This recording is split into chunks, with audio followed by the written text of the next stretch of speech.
Okay, today we're going to take a look at a 2018 Ford F-150 Platinum Crew Cab. We're going to take a look at these wheel and tire setup here. This is a sweet truck.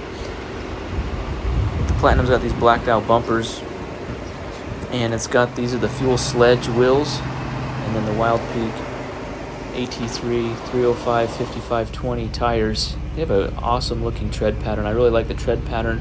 They ride really good. Great for on-road. I mean, they're not that noisy, and they're going to perform really well off-road. They're a 19 offset, so they're pretty level with the fenders of the truck. They're not sticking out that much, maybe an inch or two at the most, so you don't have to worry about rocks, mud slinging all over the side of the truck.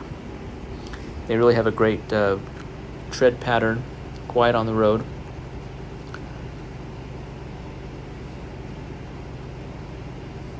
With the gloss black wheels, it really looks good with the black exterior. So I think it looks better than the matte black wheels.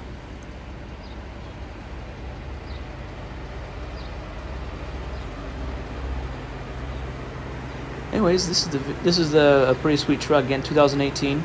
Now, if you like videos like this, be sure to subscribe to the channel. Thanks for watching, and catch you in the next one. Thanks.